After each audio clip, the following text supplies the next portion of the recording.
But you can usually see, there's a way to get this to happen. I can't do it quite right now. To actually see the width of the page, to see the width of the page right now. Do you know how to get that showing? I thought that was automatic. The width of the... Yeah, usually it shows up. Or let me try this.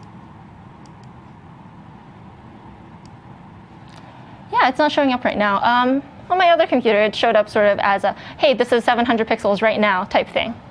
But that's okay. Roughly when we know that, a page is this small, we don't want an image there. We don't need an image there. That's not necessary, right? Right. So we can just completely hide that image, and we'll just use a selector for it. It is this CSS image ID tag that we used up here. So I'll just do CSS image, and I'll do a simple display none to hide it. And you know what? We actually probably also don't need this side text. We can just have our title and that be it. So we can also just hide our side text in the same way. One thing that's worth highlighting as Helen is putting in the CSS is you're going to notice that all that she's doing is taking advantage of that inheritance. Because when she goes in and she sets up that media, that's now going to more explicitly define those elements. And so that's now what's going to take precedence. So rather than going in and having to redo everything, she's just going in and targeting the couple of properties that are necessary for that device size, modifying those, making those what it needs to be, and that's it. So you're not going back and redoing a brand new CSS file from scratch. Exactly. And that's also the nice thing about including it in here, is you can see those differences. Exactly. So okay, so I have those two things. But one thing that actually also bothered me is that when the screen gets to be this size, these don't sit very nicely. And to be honest, I mean, the link to the MBA course is much more important than either of our Twitter handles. Hey. I'm sorry. I know. I have like 2 followers on Twitter, and one of them is my mother, and I don't really think that counts. I'm the other one, right? Yes, and Barry's the other one. I'll follow you on Twitter if you let me just hide both of us. All right, Okay. Fair deal. Yeah, so as you can see, a lot of what I'm doing right now is basically just hiding stuff. Because once you're on a smaller screen, you need to really know what is important on the page, what you need to show, and what you can sort of get away with hiding. So we're going to hide our names, and we don't really have, actually, if you look at the code for this, we don't really have specific classes for our Twitter handles versus this. It's kind of the same thing, or it's the same type of attribute. But what we can do is we can use the pseudo classes, as we talked about before, to just hide the two of our handles. So what I'm going to do is sort of the same selector as I did before, header, and then list item descendants of that. And then I'm going to do the not, which I think was briefly brought up. These are just basically, if it's not whatever is in here, then it'll be true, right? Okay. It just negates it. So I'm going to hide everything that's not the first child. Okay. Because if you look on the page, the first thing on the list is the link to the site, and then everything else is just our handle. So I'm going to do not the first child, and then I'll say display none for that as well. Don't worry, I'll do other things besides display none. I know, right now it's kind of just the same thing over and over. But yeah, I'm just going to hide everything that's not the first item of that list. Yeah, but that display none is very important, especially when you get into that print. So doing things like just hiding all of those images, hiding the navigation, all of that's very important. Yeah, exactly. And one last thing I'm going to do is this text is huge. I don't think I should hide it up there, but this is basically 3 times the normal size. It's 3 EM originally, and I'm going to make it something manageable, like 1 EM, like the size of general text on the page, especially since it's a smaller screen. And how did I define that? I think I did. I'm going to check to make sure. Banner text is just an ID. Perfect. So I'm going to do banner text, and I'm going to set that. I'm going to set the font size to just be 1 EM.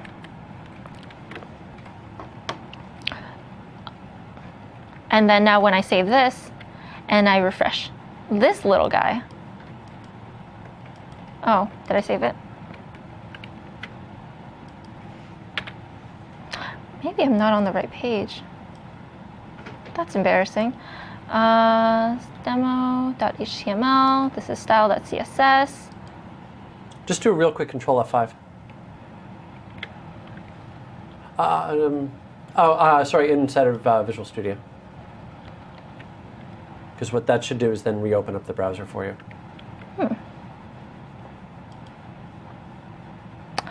All right. Well, let's. I'm going to think about what could be going wrong right now. Media screen max width 700 pixels. That should be fine. Yeah, display none is a pretty straightforward property. If it's showing up, it should show up.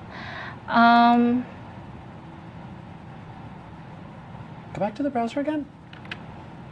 And yeah, just and do a Control F5 on it just to make sure. Because I'm wondering if maybe something is cached, and then shrink that down. Interesting. Okay. I'm going to check something. I'm going to check what it's supposed to be to see if I did anything wrong. I did. That's embarrassing. I think I forgot this and here. And maybe that'll fix it. Yeah.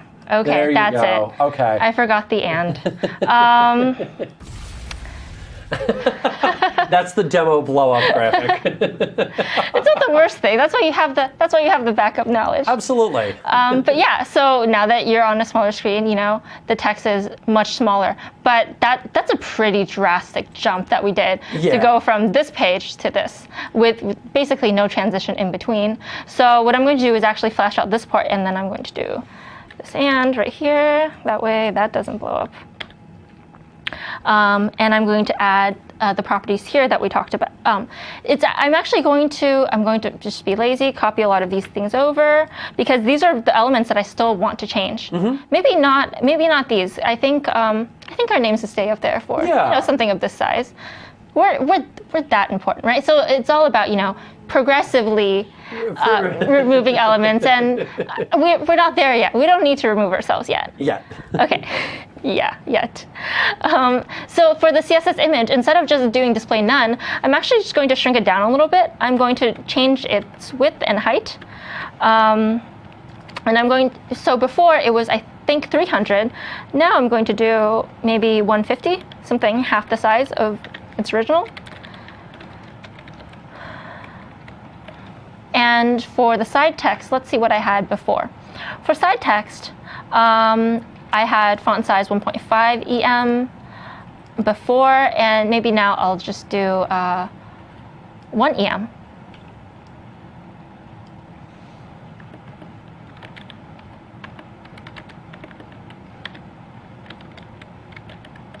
And then for banner text, instead, I don't want it the same size as my font, so I'm going to actually up that back up to 2 EM, so it's twice as big, and that still looks like a header text.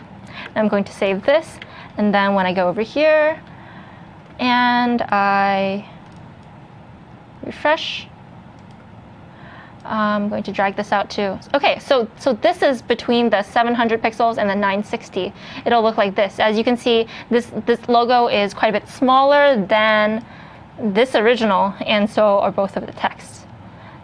They're both significantly smaller. So now when you're going from a page of this size to page of this size, you get something that's smaller, and then when you go even smaller, smaller, and smaller, you have that sort of progressive degradation of the page. That looks really slick. I like it. Yeah. There are sort of two schools of thought about doing these things, and the one that I just did is start with a fully fleshed page, decide what to take out as you go smaller and smaller. But of course, a lot of people also just choose to do the opposite. They look before they build a page, or as they're building the page, they say, hey, what are some of the most important elements on that page? And they sort of build for that, like that small mobile screen first. Yep. And then they sort of say, well, what else can I add? What other information can I add until they get to a larger and larger screen? Right. And that's also great as well. I think one good example of this that I saw was a weather app. When you're on the smallest screen, you want to basically just show, hey, what is the temperature outside? What is the weather like? And then as the screen gets bigger, you can say, this is the humidity outside, this is the chance precipitation. There you go. And things like that. And then as you go full on page, and you add like a background image. And I think that's also a really great way of thinking about designing your site as well. It depends on the type of site that you're building. If you're building something that's pretty full content, you maybe want to start big, go small. If you're building something that's more like a small lightweight web app, you can start small, go big. Yep, absolutely. Yeah.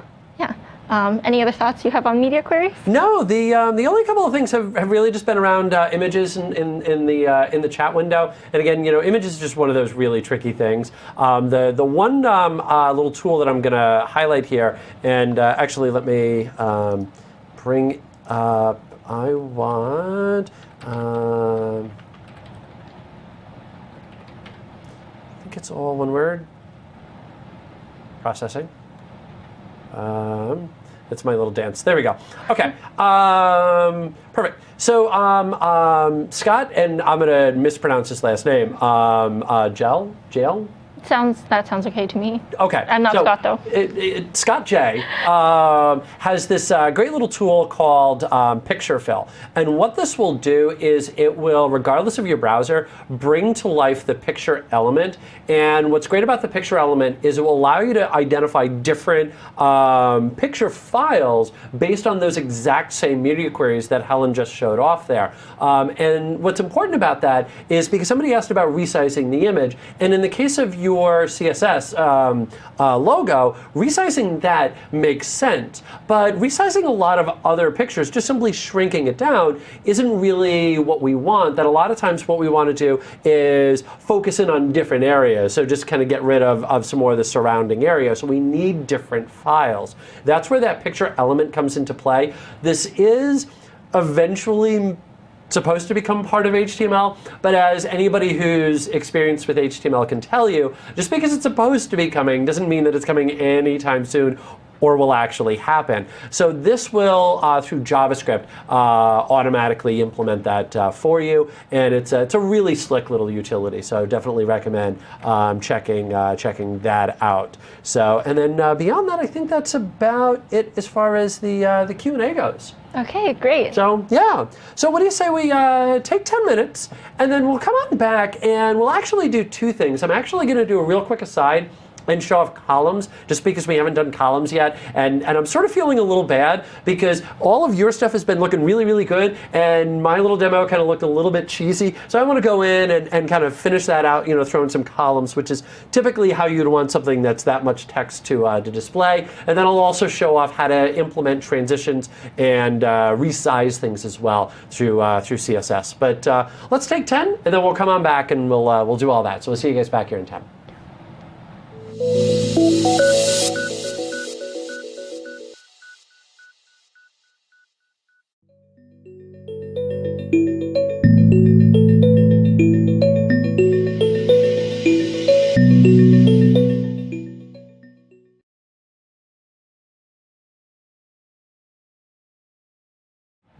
So by the time all of this is done, I look at Brian and I say, Brian, what are we going to do with all of these lemurs? And hey, we're on.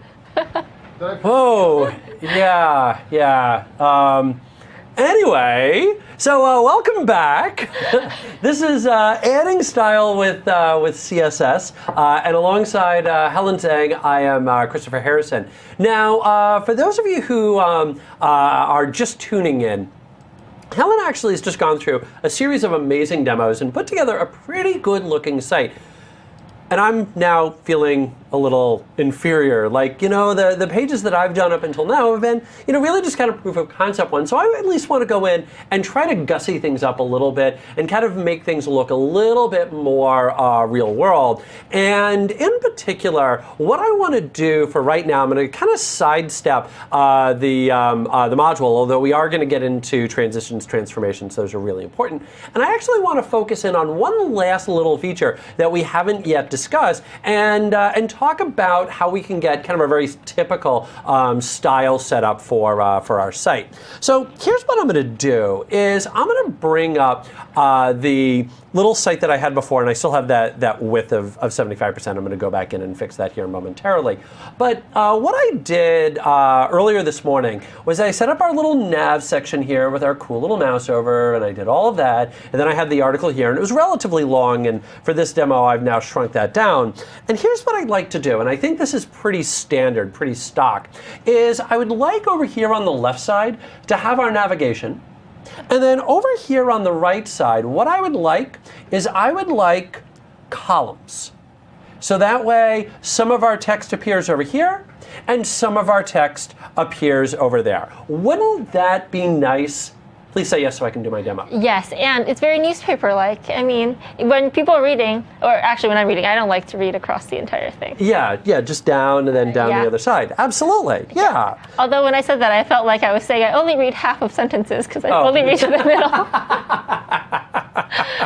And then you're trying to figure out. I just don't like to read the entire line, Exactly, exactly. All right, so let's start off by creating this side over here. And one of the things that Helen showed off was that cool little float capability. So what I'm going to do is take advantage of that. So I'm going to go in and I'm going to say nav, and we'll put it in lowercase letters. And I'm actually surprised nobody's asked this, if CSS is case sensitive or not. We almost always get asked that whenever we're doing some form of a language MVA. And the way that I always answer that is treat everything like it's case sensitive. It just makes life a lot easier in the long run. Standard for CSS is to go all lowercase though, just like with HTML5. Okay, in the meantime, so now I'm going to say nav and I'm going to say float, which is spelled like that, float left. Because again, we want it on the left side. And I come back over here, I hit refresh, and you're going to notice that my navigation section is on the left side. That part's good, but everything else is flowing around it, which is the original design of float, and that's not what I want. That I want this to take over that entire left side. This is where that display of inline block comes into play. So now what I can do is I can say display : inline block. There we go. Let's hit save. Let's come back over here. Let's hit refresh. Nothing happens because I also need to do it to the text as well to get that straight line. Yeah. So now let's come back over here and I'm going to say article, and there's my curly braces, and I'm going to say display and inline block. Okay. And now let me come back over here, hit refresh, and now we've got that neat little dividing line. I'd like to kind of push everything over here just a little bit. So I'm just going to extend the margin left, and let's set that to, one rem. There we go. And now let's come back over here. Left, right. There we go. So you remember back to grade school. Of course, I can't do the L on the other hand, but when you're learning letters or learning left and right, see L, see it forms an L. So left, right, and yeah. Anyway, so coming back over here, now you're going to notice that that everything is the way that I want it, and I've got my my little links over here on the left side. Now what I'd like to do is I'd like to divide this up with columns, but I've got a bit of a problem here because I could go in to this article and I could say, all right, well, that looks like it's about half of the text, and that looks like it's about half of the text, and I could go in and set up a brand new section and just put them next to each other using the exact same format that I used a second ago. That would work, but it's not going to work real well when the text changes. Now, what happens if maybe, and let's just come back over here, I go in and I do something like this, that maybe my text magically doubles in size because somebody goes in and copies and pastes. And now I come back over here and I hit refresh, and now you're going to notice that's much bigger. So again, I'm going to have that bit of a problem of how do I create those two columns? And this has been something that we've been wanting for decades now when it comes to HTML, the ability just to say, hey, I want that split up into two columns. Are you ready? Yeah. We can now do this with CSS. I'm going to come back to my article, and I'm now going to say column. Now you'll notice first of all that I've got column count. So all I'm going to do is just column count, and you'll notice again, let me zoom in on that. There we go. You'll notice that little pair of scissors that's indicating a snippet to me. So what I'm going to do with that highlighted, column, there we go, is I'm just going to go in and say tab, tab. Nice. And so that will automatically give me the vendor specific. And I wanted two columns, so I'm just going to say 2, and I'm just going to hit the down arrow. And poof, everything is now set to 2. So I just come back over here, I hit save, I come back over here, I hit refresh, and now you're going to notice that everything is flowing into 2 columns. Cool. And you know all the shortcuts. That's impressive. I'm learning so much about Visual Studio from you. Oh, thank you.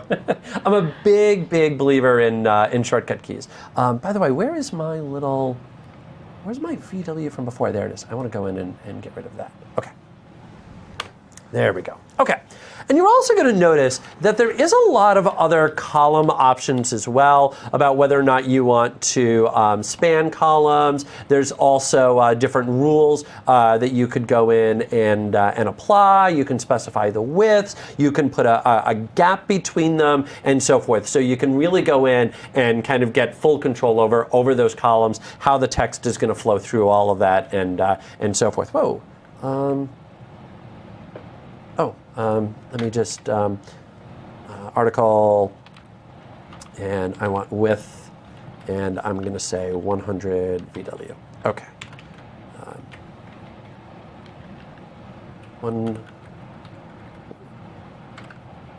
Why did you work 2 seconds ago, and now all of a sudden you're not working?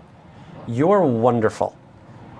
Okay, yeah, there we go. There's my little demo. You know, for right now, I'm sure it's one of those little things of I'm sure I'm applying something not quite right. So I'm just going to put it back to that 75% since it was happy with that, and we'll just kind of leave it there. I figured that'll be good for the moment. Yeah. I mean, it looks fine. Yeah, there we go.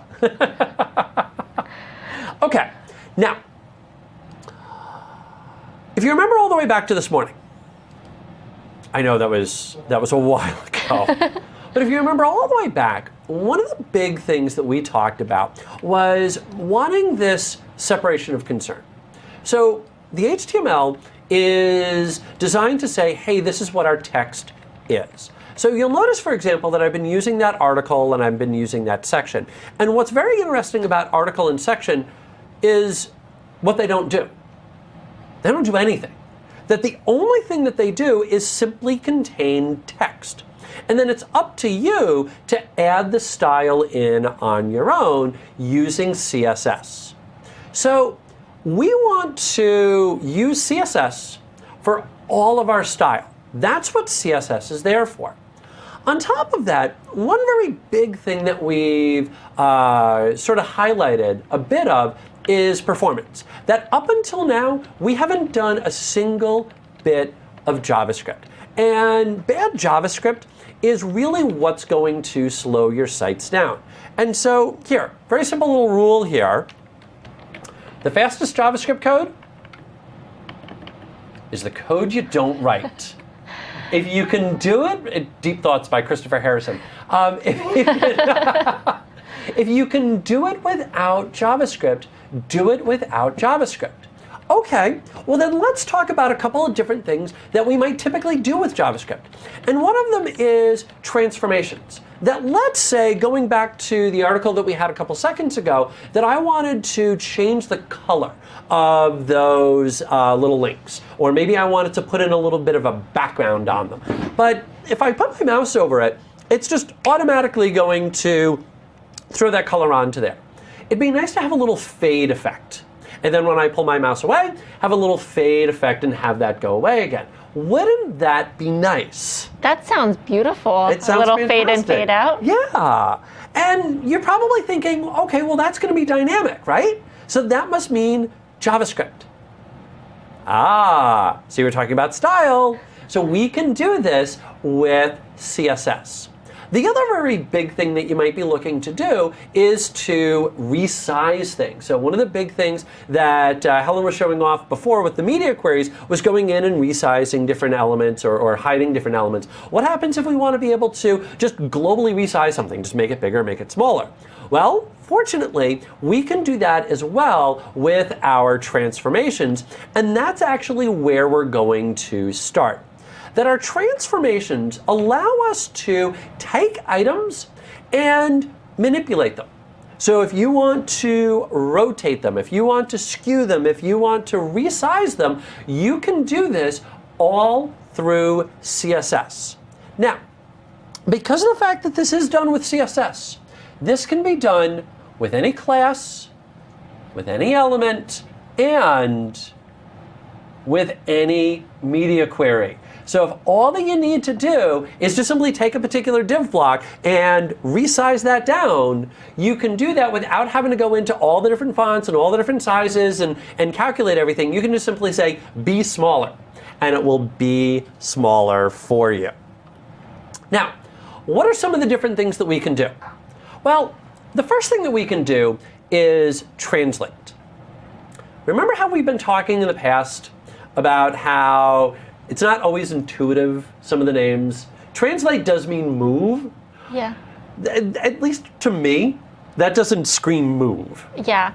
I think once you're out of geometry class for more than a year or so, you forget the whole translate thing, unless you deal with CSS on a regular basis. Yep. Yeah, we forgot to warn everybody, there's going to be math today. We're going to bring everybody back to geometry class. So anyway, so what translate's going to do is it's going to move an element from one location to another. So if we go back to my slide, I spent hours working on this animation. Barry, I want to make sure that I show this off. Are you ready? Here we go. Ooh. Thank you, thank you, thank you. Nicely translated. Nice. Yeah, so it actually, moved it to somewhere else on the page. Now, I did the animation mostly just because I wanted to show examples in the slide of each one of these, because I'm not going to demo each one of these. I threw the animations in. I do want to stress, however, it doesn't work like this out of the box. So, sort of like, you're watching some commercial for some toy and it shows it doing something in the little disclaimer down at the very bottom. Toy doesn't actually dance or sing. It doesn't automatically move, but we can, do that. So keep in mind that when you set one of these transformations, it's going to apply to that element right then and there. If you want it to transition, we can do that, but that's going to require a transition, and we'll get to that in a little while here. Scale is going to resize. So you'll notice here my scale, and ooh, it's going to get bigger. See, there we go. Again, these animations spend hours. Rotate. It's going to rotate the element. There we go. And then skew is going to, and I couldn't make this happen very easily, so there it is. It's going to skew it. So you'll notice that my little borders here are off to the side. So those are all the different transformations that you can do. And then you can also do none. And there's my animation for none. That did take the longest. The reason that none exists is it gives you the ability just to disable everything. That one of the things that can happen sometimes with CSS, especially when you start playing around with things like media queries, is something might happen on one media query and then it doesn't automatically get reset later on. So by my going in and saying transformation none, that will turn off all transformations. So if something else had said something, maybe that property was still applying for one reason or another, this allows me just to turn that right off. Okay. So now let's go in and do all of those different translations. Okay, so there's my little page here, and all I want to do is just resize something. And actually, you know what I'm going to do is I'm going to keep it a little bit simpler on myself. I'm just going to say add, and I'm going to say HTML page, and this is going to be my resize demo. And let's just go in and add in a real quick div, and let's give this an ID of resize me, and let's go in and say style, and let's go in and say pound resize me, and I'm going to go in and say height, and let's say 100 pixels, and then let's say width, and let's say 100 pixels. And now I want to resize that. So what I'm going to do is just simply say transform, and you are going to notice